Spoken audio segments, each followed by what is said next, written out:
I don't understand Packers fans, but here's what I've been hearing from Packers fans all over. We are tired of drafting players that don't have big time college production.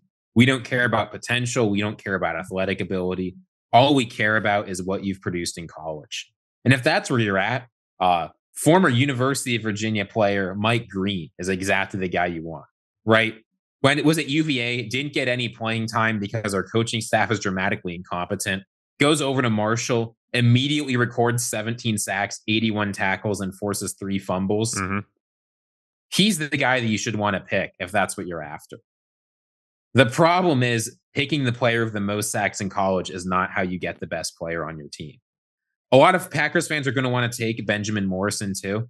I hear people saying he'd be like a top 10 pick if it weren't for the injury. If that were true, he'd be a lot closer to a top 10 pick. I think he could be a good player, but I'm not sure that he's the guy the Packers need to take. I think especially if they keep Jair, the cornerback room could be all right. If I'm the Green Bay Packers, I don't know. I've said this so many times on this show. I think the guys you should be targeting in the draft still, I think they're still undervalued, are athletic guys that can play interior defensive line. And I'm going to make a change here. I know before the show I said Derek Harmon was going to be the guy. Jack has rubbed off on me a little bit. And I've realized the magic of playing at Ole Miss.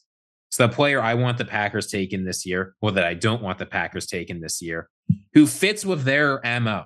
He's athletic. He went to the Senior Bowl. He did well at the Senior Bowl. Walter Nolen out of Ole Miss. Look, he was productive. I'm not saying he wasn't as productive, like he didn't have 17 sacks in a year, but he was good the whole time he was there. He has incredible lateral agility at his size, which is the single most important thing when you're evaluating how good a pass rusher can be. He can play anywhere on the offensive or defensive line. He's natural. He's got great processing skills. He's got all of the sort of moves you want to see out of a pass rusher. I get that he doesn't have the arms. I get that you want to see him play a little bit better. But I think overall, this is a guy who, closing in on the end of the first round, I think could be both an immediate impact player, not based off his college production, but based on who he is. They could become versatile for a team that at some point or another is going to need to replace some people on the defensive line.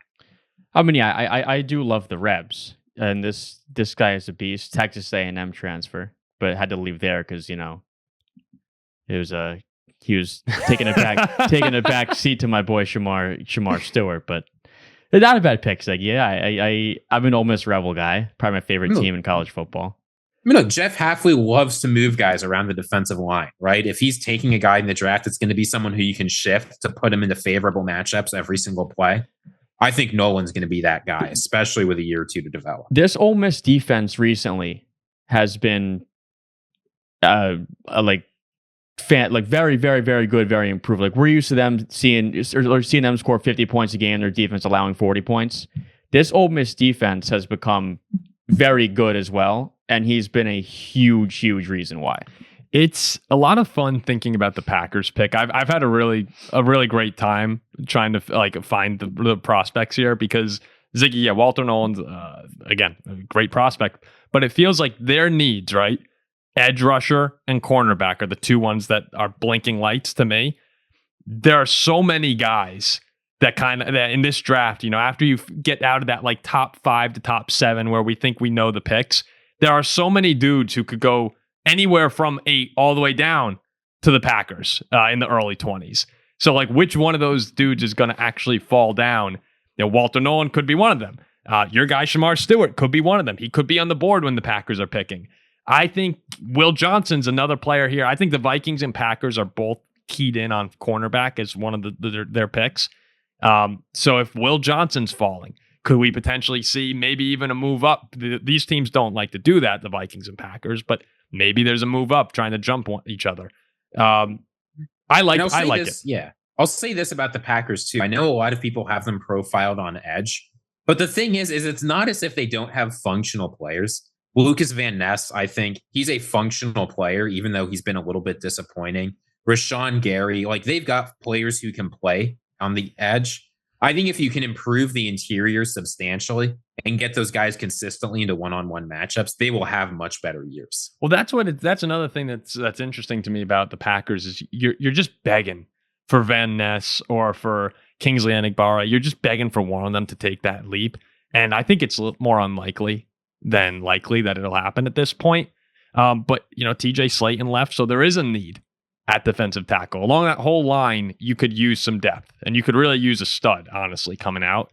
So, if you had gone with any of those picks along the D line, I'd nod my head and say, yep, that's totally fine to me.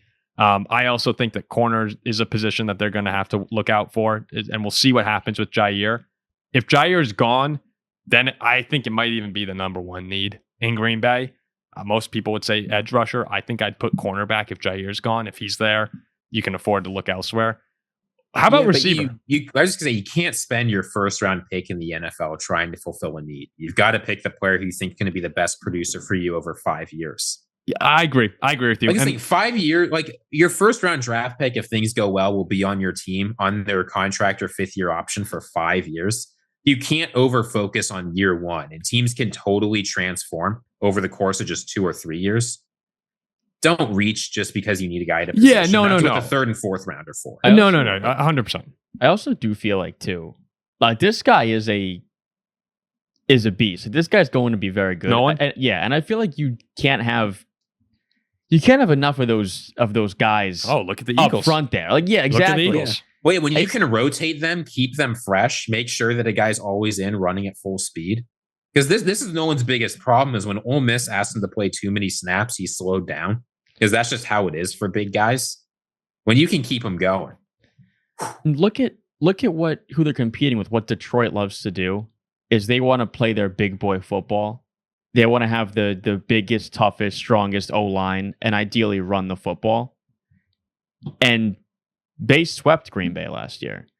I think the best way to counter that is let's get them in the trenches. Oh yeah, you got that. Look at the Vikings this whole offseason, right? I think that their moves were clearly assigned to counter Philadelphia and Detroit, which is what you have to do. You have to shore up the lines. So yeah, Ziggy, I think it's a great point. If the Packers went receiver, which they never do, but let's say Emeka Ibuka's on the board, or who's Burden, right? Luther Burden from Missouri. I know Matthew Golden out of Matthew Texas Golden. Is a player I've seen people talking about. Matthew Golden's been there. Isaiah Bond will probably fall a little further. But like, let's say one of those dudes is there. Or Ted McMillan falls. I think that's a possibility as well. If one of those receivers is on the board, and at least one of them will be, do you think that draws any interest from LaFleur and Gutekunst? I think it draws interest, but at a certain point, you have to trust organizational history. The Packers have not shown any urgency in addressing the wide receiver situation. I don't think that's going to change this offseason. I really do think that in terms of the Packers offensively, it's totally Jordan Love. Like, I think the receivers that he has currently are decent enough where it's all on his shoulders. Mm-hmm. I think if he plays well, if he plays what he's being paid to play like, it doesn't make a difference whether you draft a receiver or you have your current assets. I'd go defensive side of the ball for Green Bay. Yep. Yeah, I like that point, Jack. If Jordan Love is lights out, you can make a do with who they have. Maybe at a small improvement the trade deadline. If Jordan Love is not lights out, you're not beating the Eagles or the Lions. Regardless, even with... And you could probably, even in the second, like later in the draft, you could also try and nab a receiver. I don't know if any of those guys stand out enough where, to me, they do need help at some of these. There's always positions. Playable receivers to be found in the second, third, fourth round. The Packers don't need a star; they need a player who can catch the ball. I mean, look at the guys on the Packers right now: Romeo Doubs, Jaden Reed, Dontavian Wicks, Christian Watson. These are not first round picks here. No, and they're all solid receivers. But again, that's to counter it, you could say, what are the Packers desperately trying to find an alpha receiver?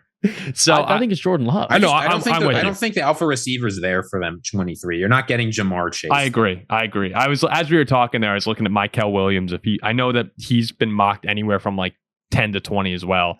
If he slips, that's another guy. There are so many dudes that you can look at. But I would, if I'm a Packer fan, I'm hoping for hitting that defensive line.